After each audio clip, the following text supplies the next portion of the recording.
سب سے پہلے میں آپ کو انٹروڈیوس کروں، ہمارے ساتھ موجود ہیں ڈاکٹر جمیل احمد خان صاحب. السلام علیکم جمیل صاحب. جی وعلیکم السلام، صبح بخیر.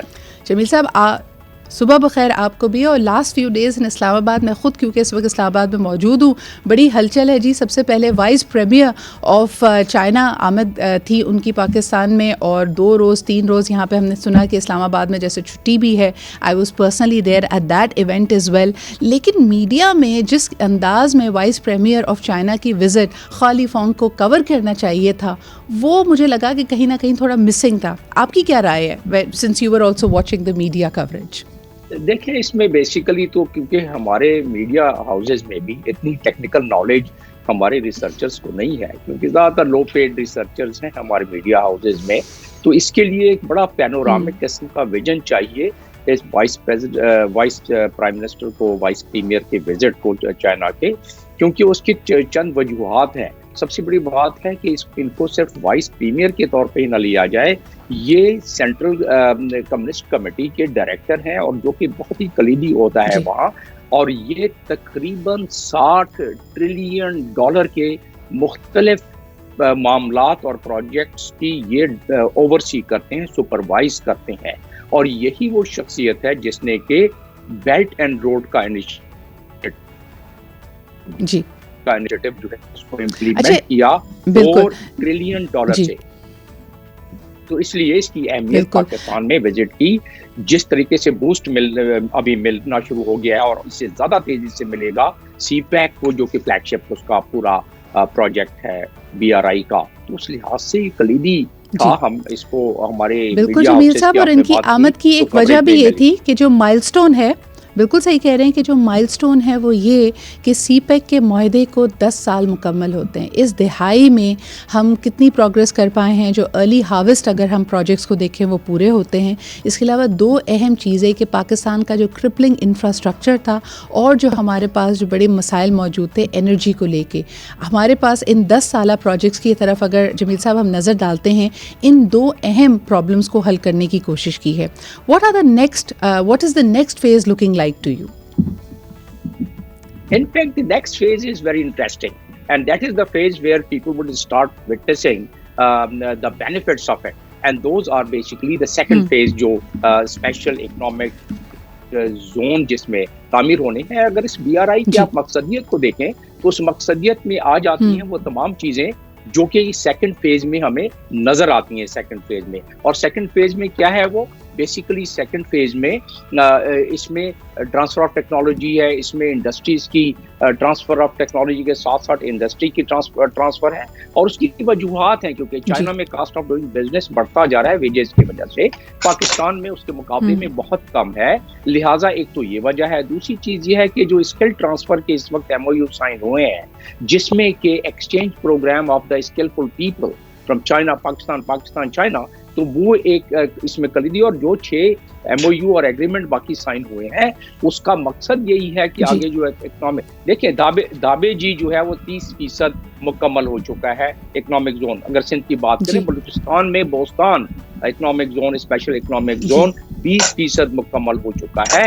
تو اس لحاظ سے باقی بھی اسی طریقے سے بتدریج ہو رہے ہیں. تو اس وزٹ کے بعد، وائس پریمیئر کے وزٹ کے بعد، اس کو آپ دیکھیں گے کہ ایک بوسٹر کے طور پر میں ذاتی طور پہ بتا سکتا ہوں کہ میری چند ملاقاتیں تقریباً 1.5 برس پہلے اور 2 برس پہلے اور اس سے قریب کونسل جنرل چائنا سے اور چائنا کے سفیر سے ہوئی.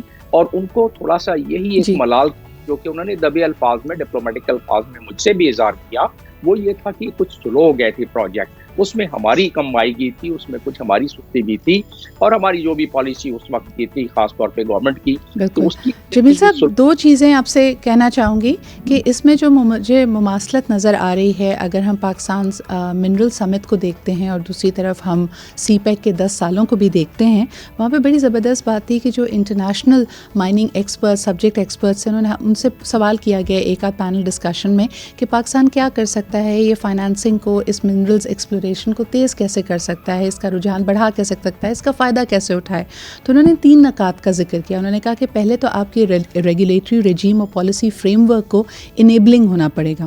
دوسری طرف انہوں نے کہا ٹیلنٹ پائپ لائن, جس کی طرف آپ بھی اشارہ کر رہے ہیں کہ 10 سال کے بعد جو ہمیں ابھی اہم MOUs ہمارے سامنے آ رہے ہیں اس میں اسکلز ٹرانسفر ہے, چاہے مائننگ ہو یا کوئی بھی اور شعبہ ہو یا کوئی بھی ایسا پروجیکٹ ہو جو سی پیک کے انڈر ہو رہا ہے, اس کے لیے ہمیں جو relevant human resource with the skills چاہیے اس کی ہمیں تیاری کرنی ہے. وہاں آپ گیپ دیکھ رہے ہیں؟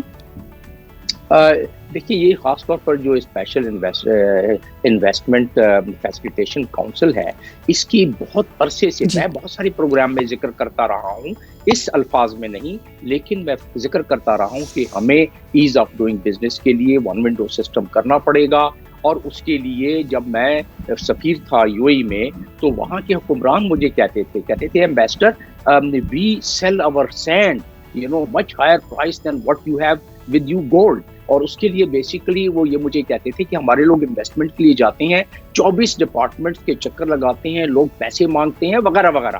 تو یہ تمام چیزیں اس جو اسپیشل انویسٹمنٹ فیسیلیٹیشن سیل ہے, اس میں جو سب سے کلیدی بات ہے جو آپ کے ناظرین کے لیے جاننا میں سمجھتا ہوں کہ وہ چاہیں گے, وہ یہ ہے کہ جو انہوں نے ابھی بل پاس کیے ہیں, اصل تو اس کا ثمرات ہمیں ملیں گے. بل کیا پاس کیے ہیں کہ کوئی بھی ریگولیشن جو ان کے آڑے آتا ہے, یعنی جو اس کے رکاوٹ پیدا کرتا ہے کسی پروجیکٹ میں بھی انویسٹمنٹ کے, تو اس کو ویو آف کر سکتی ہے یہ فورم جو کہ SI فیسیلیٹیشن کونسل جو ہے. اور لیکن یہ جمیل صاحب, یہ پھر انپریسیڈنٹڈ پاورز بھی ہو جاتی ہیں. اس کا بھی پہلے اگر ہم صرف پنجاب میں ہی آئرن اور والا جو ایک معاملہ چلا تھا اس پہ بھی جاتے ہیں, لیکن شاید وقت کی قلت کی وجہ سے وہ ہم ڈسکس نہیں کر پائیں گے. ایک اور اہم ایشو جس پہ میں بات کرنا چاہوں گی کہ جیسے میں نے آپ کو بتایا کہ میں پرسنلی یہاں پہ موجود تھی, تو بڑی بڑی مائننگ کمپنیز سے لے کے انویسٹمنٹ فنڈز اور فائنانسیئرز یہاں پہ موجود تھے تاکہ اس طرح کی ایکسپلوریشن کو آسان بنایا جا سکے. سی پیک کے حوالے سے بھی we were expecting and we had a very powerful Chinese delegation ہے. اور تبھی ہم نے دیکھا کہ گزشتہ 3-4 روز میں ایک دفعہ پھر دہشت گردی کے 1 نہیں 2 واقعات ہوتے ہیں. آپ یہاں پہ کوئی تانا بانا ملتا ہوا دیکھ رہے ہیں, اس پیٹرن کو دیکھ رہے ہیں کہ جب بھی پاکستان میں چیزیں تھوڑی سہل ہونے لگتی ہیں, آسانی کی طرف جاتا ہے, ایک دفعہ پھر یہ دہشت گردی کا فریت اپنا سر اٹھاتا؟ میں سمجھتا ہوں آپ کے پاس 2-3 منٹ رہ گئے ہوں گے, تو میں آپ کو جلدی سے اس کا جیو پولیٹیکل منظرنامہ جب پیش کروں گا اس میں انڈیا کا کردار بھی آ جائے گا, اور چند سیکنڈز میں میں چاہوں گا کہ اس کو سمیٹ دوں. اور وہ انڈیا کا کردار یہ ہے کہ کیونکہ وہ ایک اسپوائلر کے طور پر کھڑا کیا گیا ہے اس خطے میں, جو کہ سی پیک کو اور BRI کو بھی اسپوائل کرنا چاہتا ہے. اور اس کی ثبوت یہ ہے کہ جو انڈین اوشنز وغیرہ میں صف بندی کی گئی, اور جس طریقے سے اس پہ کسی اور وقت پروگرام کریں گے تو اس پہ بہت امپورٹنٹ پوائنٹس بھی ہیں. اور اس میں بیسیکلی اس میں باہر کے ہاتھ شامل ہیں. اور آپ باقی کیا سمجھتی ہیں؟ آپ یہ سمجھیں کہ یونائٹڈ نیشنز کی جو 3 دن پہلے 4 دن پہلے جو رپورٹ آئی ہے اس میں انہوں نے کہا ہے کہ پاکستان میں دراندازی ہو رہی ہے, اور وہ یونائٹڈ نیشنز کی مانیٹرنگ ٹیم نے لکھا ہے کہ افغانستان کا سوائل استعمال ہو رہا ہے. اس سے بڑے کون استعمال کر رہا ہے؟ اس میں ہمارے دشمن ان کو مزید بڑھاوا دے رہے ہیں تاکہ اس قسم کے جو انیشیٹو ابھی ہونا شروع ہوئے ہیں اس کو کم. لیکن ہماری جو ریزیلینس ہے اس قوم کی, میں سمجھتا ہوں کہ اس پہ ہم پہلے بھی قابو پا چکے ہیں. اور اب کیونکہ مجھے جو عسکری اور مدنی لیڈرشپ کی جو اس میں ایک کاوش نظر آتی ہے, محسوس ہوتا ہے کہ وہ جو ایکشن پلان تھا, نیشنل ایکشن پلان, اس کے جو کلیدی نکات تھے اس کو بھی اس طریقے سے طے کر لیں گے. کیونکہ جب تک پروٹیکشن نہیں ملے گا ہمارے انویسٹرز کو تو پھر یہ ہمارا خراب ہو جائے گا. اور ایک لاسٹ پوائنٹ, یہ جو معاہدے ہو رہے ہیں بات کھاتے ہیں اس معاہدوں میں جو مختلف کلازز غلط قسم کے رکھ دیتے ہیں. میری یہی التجا ہوگی عسکری اور مدنی لیڈرشپ سے کہ ایکسپرٹس کو ہائر کریں, بیسٹ آف دا بیسٹ, تاکہ کلازز اس میں اچھے رکھے جائیں انویسٹمنٹ میں. ورنہ اس کے ثمرات جتنے ملنے چاہیے, قدرت سے مالا مال معدنیات اور باقی اور بالکل آپ نے صحیح کہا شروع میں. To borrow from your verbatim Jameel صاحب, جیسے آپ نے کہا کہ ایک پینورامک ویو کی ضرورت ہے, کیونکہ یہ پالیسی فریم ورک صرف آج یا کل کے نہیں بلکہ سالہ سال اور کئی دہائیوں پہ آنے والے ہمارے فیوچر کو ڈیفائن کرتا ہے. ایکسپرٹس دنیا بھر میں موجود ہیں, we need to have experts. اس کے علاوہ جو ہماری ریگولیٹری یعنی رجیم ہے اس کو بھی ہمیں ریوائز کرنا پڑے گا, کیونکہ اس وقت کئی ایکسپرٹس کا یہ ماننا ہے کہ پاکستان کا جو ایگزسٹنگ لیگل فریم ورک بھی ہے اس میں بھی ایکسپلوریشن کمپنیز کے لیے وہ انسینٹیو نظر نہیں آتا اور مزید باٹل نیکس کریٹ ہوتے ہیں. بہت بہت شکریہ. لیکن یہ دو اہم ہم نے دیکھا کہ ڈیولپمنٹس تھی.